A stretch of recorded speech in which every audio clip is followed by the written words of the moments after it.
come down to 4 guys at the end of the year, 5 guys at the end of the year in the old system. And guess what? There were still guys out there that didn't have a snowball's chance in Hades of winning the championship that were out there trying to win races, and a lot of times they won races. Hey, race fans, welcome into another episode of Backseat Drivers, this time post-Kansas, and we have one of my favorite people back. We finally got him back. It's been a while, KP. We're glad to have you from NBC Sports Kyle Petty, and then our resident analyst, Mamba Smith over there is going to, good luck taking on KP. That's all I'm going to say this week. I'm ready. Let's look at Kansas because no surprise, the number 5 came out in dominant fashion, especially in that final stage. So, KP, counterpoint to you. Can anybody challenge the 5? What's going on with Larson? What's going on with Larson? He goes and runs one race, and everybody else runs another race. It's like 2 different series running on the same track. It seems like sometimes. I don't, if we were running 1.5-mile racetracks the rest of the year, if we were running a Texas, a Kansas, a Chicago, a back to Charlotte, some of those places, then I would say no. He's in a league of his own. The equalizer will be the next 2 racetracks. Will be Martinsville. Can somebody challenge him there? Yeah, I think so.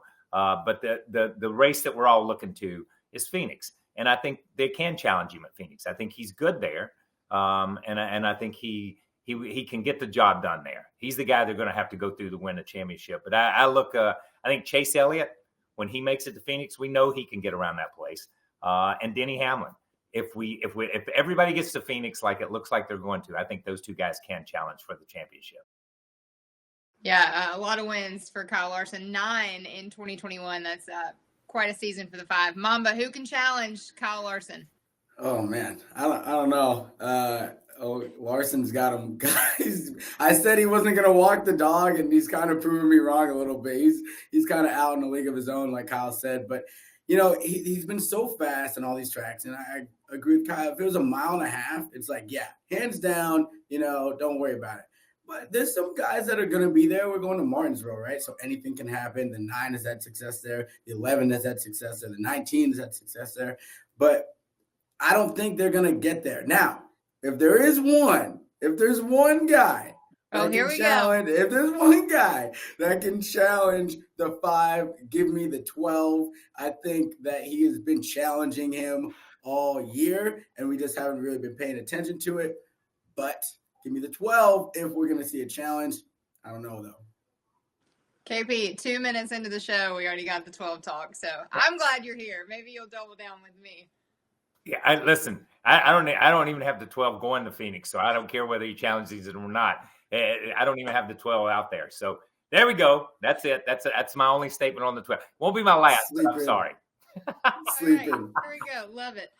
Okay, KP, you're also going to love this question because when I pose this question, we obviously know that Kyle Larson right now, he's having a great season, and he is shown to be one of the dominant forces in the sport of NASCAR. But is he going to go on to be one of the greats that we mentioned, like a Jimmy Johnson, like a Jeff Gordon, like your dad? Like, is it going to be Kyle Larson's name synonymous in the history books? That's a great question, honestly. I don't believe so. Okay, and I'm going to tell you why I don't believe so. I think we're going to mention him like we mentioned, Rusty, a Rusty Wallace, Tony Stewart, guys like that who win championships and who win a lot of races, but don't quite get to where Jimmy Johnson was, don't quite get to where Dale Earnhardt Sr. was, and where Jeff Gordon was. Still phenomenal superstar drivers. And I think the challenge for Kyle Larson will come from within that team. I think William Byron's that next guy. To me, William Byron is going to be the guy that when Hendrick has his Mount Rushmore, it'll be Jeff Gordon, it'll be Jimmy Johnson, and William Byron's name is going to be right there, and his face is going to be beside of him. So I do think he's a superstar, obviously, and will continue to win races and win tons of races. But to raise to that rare air where Jeff and Jimmy were, I don't believe he gets there. Yeah, we've said it before. William Byron, a great student of the sport. So it'll be interesting to see what his career does in the next couple of years. Mamba, the 5, one of the all-time greats? I'm a little floored right now. I did not expect that from KP. I like it. I think Willie B, Wild Bill, works really hard and he's a master of his craft, but I did not expect that from Kyle. You kind of got me a little shook here. I think, is he the next big superstar? He already is a big superstar. It doesn't matter if it's dirt racing, NASCAR, if it's late model, it doesn't matter. Kyle Larson is a superstar. Now, the question is he going to win the championships in the fashion of a Jeff Gordon, right? Like Tony was there, but he didn't quite get as many as you thought he might. I don't think we know that. I think we just got to wait and find out. We're changing the cars. There's a lot of change going on, but the teams are getting closer too. There's a lot of like good race car drivers, and if these teams get closer, it's going to make it that much harder to win multiple championships. He's a superstar already. Is he going to be the dominant force that, the King was or Senior Jimmy Johnson? He was this year. We'll see about into the future. All right. Well, we may not be changing our Mount Rushmore anytime soon of all-time greats. Well, one playoff driver who is not going to have to worry about what he gets into at Martinsville is obviously the 5 of Kyle Larson. He's the only one locked into Phoenix, but he will have to worry about it come Phoenix because the playoff drivers, man, they're having to deal with the non-playoff drivers. Not only are they making mistakes, but they're also having to worry about those other cars in the field not ruining their days. So, KP, have you been surprised how hard those non-playoff drivers have been racing? No, not surprised at all. Listen, if you don't want the non-playoff drivers there, don't invite them to the game. I'm sorry. I'm fed up to my brown eyeballs with this conversation, to be totally honest with you. William Byron, Tyler Reddick, Chase Briscoe, these guys go to the racetrack. They've got sponsors. They've got teams, and they're trying to win races, man. That's what this is all about. When they drop the green flag, there's 40 cars or whatever there are out there now. There's different numbers. Have an opportunity to win race. And I hear what Truex says, and I heard what he said after Texas. Listen, protect yourself, dude. Don't cut the guy so tight. He said, I leaned on him a little bit. Don't lean on him. You've got more to lose than he does. If I know I've got more to lose in a situation, I'm going to give a guy a little bit wider berth. And I think it's their right to race just as hard. We are in a unique sport where non-championship contenders are on the racetrack with championship contenders. Guess what? It's been that way since 1949. 1949. Everybody's been out there chasing points, trying to be the best. It's come down to 2 guys at the end of the year. It's come down to 4 guys at the end of the year, 5 guys at the end of the year in the old system. And guess what? There were still guys out there that didn't have a snowball's chance in Hades of winning the championship that were out there trying to win races. And a lot of times they won races. So that's not changed. That's always been a part of the sport. I don't know why it's a conversation right now, except for I think the whine level has gone up in this sport, where it's easier to whine about something than it is to just go out, keep your mouth shut, and drive the car. Mamba, I stole your point because I was so excited to get to talk about this because this was such a storyline at Kansas. But you agree with KP, Mamba? I know there was a little bit of takes on social media yesterday. I'm just going to sip my tea, guys. I'm just going to sip my tea and back up the old head over here, Mr. Kyle Petty. Look, I go ad nauseum about this on Twitter, and it's just like these guys are racing for something. They have their own livelihood to protect, and if they let Martin Truex and those guys go by, that isn't going to help them for next year. That's not going to help their team get better. It's not going to help them put food on their table and roof over their head. People are like, oh, they're driving race cars. They're making a ton of money. Like, they're racers. They want to win. It has nothing to do with the money. They got to protect what's theirs, and I'm here for it. And that's all I'm going to say about that part. But I do want to ask Kyle, are you so surprised about the kind of the sloppiness of the playoffs? It's been a little different than I think we're used to seeing because, I'm surprised they haven't kind of got it together. They've been a little off, I feel like. You know what? I'm surprised we're 7 races into the playoffs, 8 races into the playoffs, and we're still seeing this sloppiness. This has been the sloppiest playoffs all the way, top to bottom. Everybody has made mistakes, and everybody has made rookie mistakes, crazy mistakes, not what you would expect the Hendrick organization to make, not what you would expect the Gibbs organization or the Penske organization and those crew chiefs and those teams to make, whether it's running into each other, whether it's It's batteries going down. I mean, so many different things that have just been totally out of left field and unexpected for these teams. So I think the preparedness maybe is not there. Now, I will give them a break here because what I am going to say is without practice, some of these mechanical gremlins show up. They show up in the first 15 or 20 laps of a race. And if they had practice, we wouldn't have those. But pit road speeding penalties, equipment out of the box, stuff like that. Man, when you get to the sharp end of the stick and you're the one of those 8, you would expect that one of those 8 could run a whole race and not make a mistake. But I'm not sure we've seen one of 16, one of 12, or one of 8 run a whole race and not make a mistake. So I am still surprised they're doing it. Yeah, a big question mark with me. And I felt like weeks ago it was go time and time to clean up your act. And now here we are. We're 2 weeks out from the season being over, and we're still seeing them. So a little surprise for me, too. But, KP, any chance that Chase Elliott, who's going after that defending title, trying to go back-to-back in the NASCAR Cup Series, or Denny Hamlin in the 11, who's going after that first championship, we hear about it every single year, is there a chance that they get eliminated in this round of 8? Can Martinsville go bad for the 9 and the 11?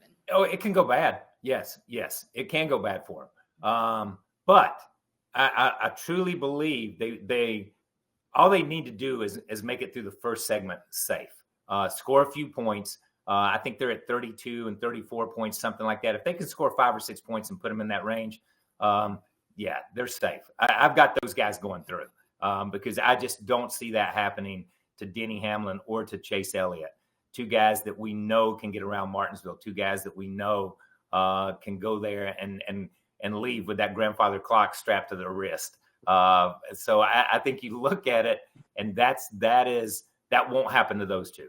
I think they rose to the occasion when they needed to. At Kansas, they scored the points they needed to score, and they put themselves in a great place. Yeah, both of those 2 drivers had the strongest days points-wise at Kansas. Chase Elliott gained 42 points. Denny Hamlin gained 23. So solid days, just not getting the win. And the best thing for the 9 possibly was his teammate Kyle Larson winning because that just kept him right there in the P2 spot. Mamba, can the 9 and the 11 have just a not good, very bad day at Martinsville? It's Marty's, baby. And Martinsville is it's one of my favorite all-time racetracks. Right? Because I remember as a kid seeing a guy named Ricky Craven winning there, and you're like, where did that come from? So literally anything can happen, and it's probably going to. We've seen the end of these races get super hectic. My thing is, if you're a playoff driver, if the non-playoff drivers have really good cars, you're going to have to pay attention to what is going on because this is one of the biggest wins for anyone's career. It's one of the coolest trophies that we have in all sports, and they're going to do everything they need to win that trophy. So to Kyle's point in the last segment, you better give someone a little bit more room or else they can give you a very bad end of your year. This is one that I always have circled. I want a grandfather clock so bad. I don't know how I make that happen without winning a race, but I'm working on it. Mamba, I'm starting with you on this one because I'm just trying. You're my friend over there. I'm trying to just make sure that you're okay. But Team Penske, man, rough day at Kansas. What happened with the Penske crew? I don't know, man. I don't know. I don't know. I don't know. It seems like the racing gods were with them, and then they weren't with them, and then they were with them again around the Roval time, and now they're not with them again. I'm not sure, but can they recover? Yes.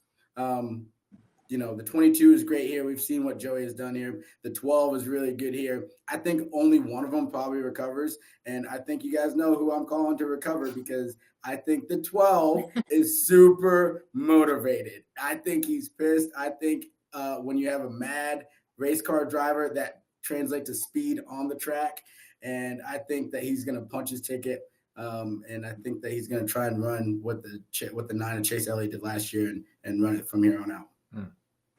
Yeah. Listen. Go ahead. And listen, I can't argue that. I can't because I believe that one of them will. I believe one of the 3 will rebound and will survive this. I don't know which one.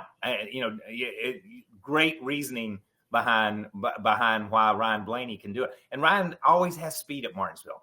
And I agree, man. When you get a driver and you tee him off a little bit, he gets up on the wheel a little bit more, elbows up a little bit more, and going to Martinsville, that pays off because the driver can make a difference at Martinsville.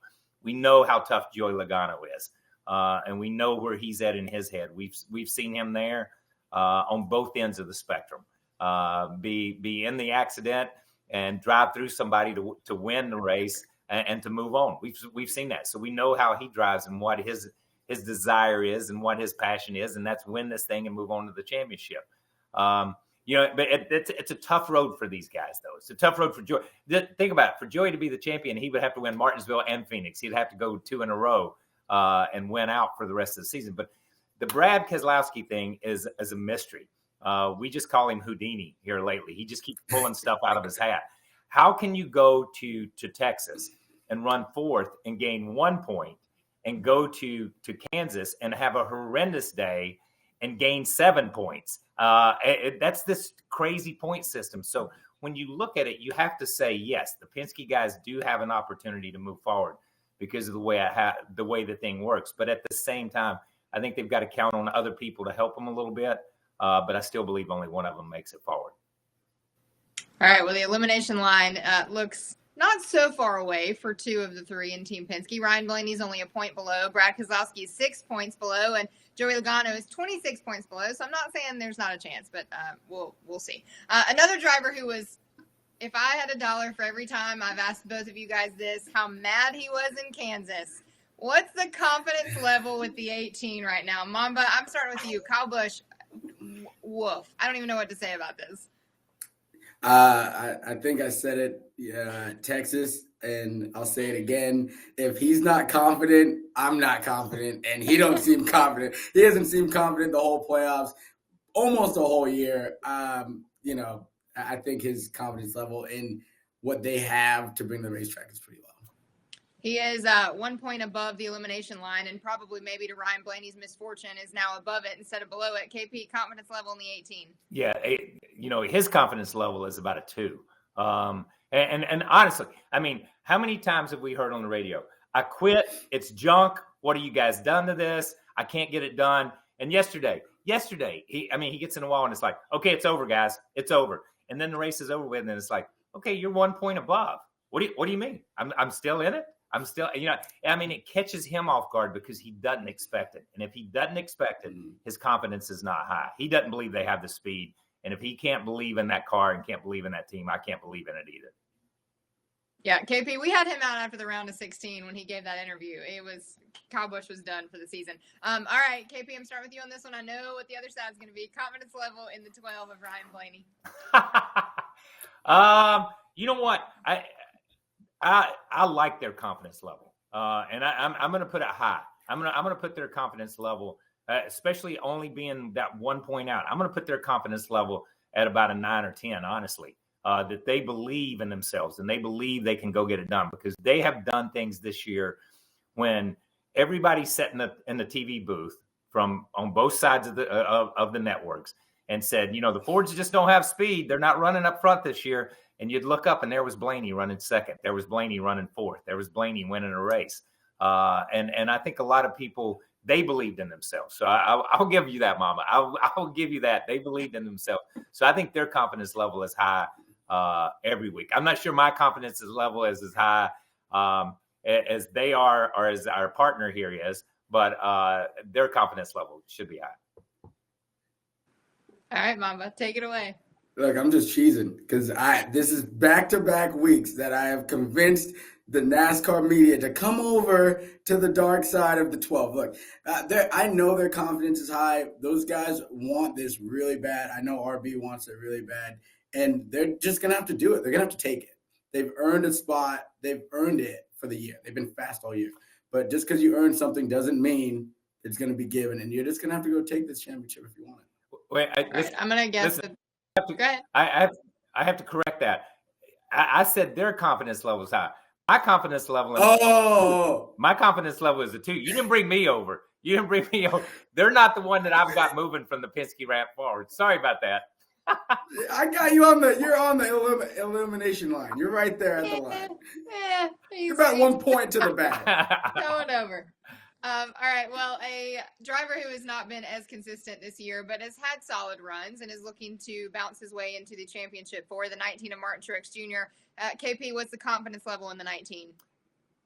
I don't know. You would have to fill me in on when they had a solid run, because I've not seen one. Yeah, I mean, they went into Watkins Glen. Okay, they won early in the year and looked really strong early in the year, and then they just kind of disappeared. And then before the Watkins Glen race, they made the comment, this is where our championship starts. This is where our playoffs start. We're going to get back in that rhythm. We're going to get back in that groove. We're moving forward. I've not seen anything. I think they still believe that, and I think you've got to believe that. But I put them at a 3 or 4. I don't have a lot of confidence in them at all. And in the last couple of weeks, if we go to the Roval, he put himself in a position to get spun out by a guy that was making his first start. I mean, what's up with that? You're just back here riding, protecting your points. And then, as I said earlier, he didn't give Daniel a lot of room and didn't give Daniel a lot of respect, and ends up out at Texas. So I don't believe they're driving the way. I don't believe that team's doing the things they need to do. So my confidence level is low. All right, Mamba, the 19 sits at 3 below the elimination line. What do you think of MTJ? Yeah, no, I mean, I think they feel good going into Martinsville, but I don't for them. I'm with Kyle, somewhere around a 3. They just haven't had it this year. It's like they haven't had the magic. They haven't had the spark, and that's kind of been the whole organization at JGR. It's been kind of a weird year for them, and it just seems like they're not having that strut that we're used to seeing them. Other than the 11, he's strutting around pretty good, but I don't see it happening for the 19. All right, let's finish off with the 2 remaining drivers over there at Team Penske. So, KP, let's do Joey Logano and Brad Keselowski. Where are the confidence levels? Yeah, listen, I talked to Joey last week before and did an interview for him with him, and I was struck by the calmness of where he was at. For a guy to come out of Texas and know it was must win, no panic. It was just, okay, makes it simple. All we got to do is go win. I don't believe he has confidence in the speed that the car has going into the last couple of races, but I do believe he has a ton of confidence in himself as a driver and believes he can make up a difference in Martinsville. And I believe Brad is in that same situation. I think Brad wants to go out in these last couple of races and show Roger Penske, hey, man, you should have signed me long-term. You should give me part of this team. You know what I mean? I should be your guy. I shouldn't be having to leave right now. So I think he has a little bit that he wants to prove at the same time. So I think their driver confidence is high. My confidence level in them is probably just about 50%. I think it could go either way. I'm a little above 50%. The 2 has surprised me. The 22 has surprised me. They've built my confidence up in what they've been able to accomplish during the playoffs. I'm going to go like a 6.5 and maybe a little bit more because it's Martinsville, and I know both these guys are not afraid to do what they got to do for their teams. So I'm excited for that part because you just know it's like a pop bubbling. You just know it's about to go over the sides, and I'm excited to see it. All right. Well, there is 3 spots left open for the championship 4, and it all comes down to Martinsville. We can sit here and say that it looks like we know 2 of the 3 that are going to be locked in, but you never know when it comes time on Sunday. So, KP, this is your one opportunity to change your answer from the beginning of the year, but who do you have walking with Kyle Larson into Phoenix? Honestly, I have, and I'm gonna go with Larson, obviously, and Denny and Chase, and I'll go with those. The next one is just tough, but I'm gonna tell you, I go Kyle Busch. I'm gonna go Kyle Busch. I think 4 that we see above right now that are above the line. I think those 4 are the 4 that continue forward. Whoa! Drop the mic, Mamba. Who do you have in the championship 4 with Kyle Larson? KP's got me twice on this show. He's got me like, dang, I did not see that one coming. I think we did this earlier in the weeks. I'm going with it's going to be the 5, obviously. I'm going with Chase. I'm going with Denny. And I am tripling down. It's going to be the 12. He's going to go into Martinsville, win it, and show up in Phoenix, and they're going to be ready to rock. I'm telling you right now, book it. All right. I'm obviously have the 5 in there. I'm going with the 9 and the 11. I don't think things change. This may be teasing my pick a little bit, but I'm going to go with the 22. I've had the 22 in there since the start of the season. I like his chances at Martinsville, so I'm adding Logano. A little bit of spice of Logano in there. Yeah, that's good. All right. Well, Martinsville is up next, and we will find out if one of us is right and none of us are right. It's probably the latter. But let's pick our grandfather clock recipient for Sunday. KP, who are you going with in Martinsville? You know what? I'm going with Kyle Larson. I'm going to go for the sweep and the third round here. And I'm just going to go ahead and put my name on the trophy in Phoenix, and I'm going to go with he wins his way out of the season. So that's how much confidence I have in that team right now. So I go with Kyle Larson. Hard to bet against him when you have 9 wins in the season. Mamba, who are you going with at Martinsville? That would be wild to see someone win out. I mean, that's a hard flex. I'm going quadruple down because I just said it a second ago. It's YRB. I know I'm a homer, and I know that I live on the Blaney estate, but that does not defeat the point that they have been fast. They're hungry. They want to do this thing, and I believe that they're going to get it done. Let's go, Ryan. All right. Well, I'm going, like I said before, I'm going with the 22 of Joe Logano. It's my second week picking him. I picked him for Kansas, too. Maybe Martinsville will be a little bit better, a little kinder to Team Penske. KP, we appreciate you being here. How was the charity ride? Good thing? Charity ride was great. We raised some money, got to and be able to send some kids to Victory Junction. And, that's what the Kyle Petty charity ride is all about, just sending kids to camp. And we had a good 3 days up in the mountains of Virginia. And raised a little money. So that was good. Thank you very much. Awesome. We always love seeing the content is top tier. If you haven't seen Kyle Petty just racing through the rain on a motorcycle, it was the best. All right, Mamba, we'll be here next week as we take on Martinsville and see who will lock their way into a championship 4 berth for Phoenix. Make sure and tune in this Sunday at 2 p.m. Eastern on NBC. We're racing at the Paperclip. See you next week.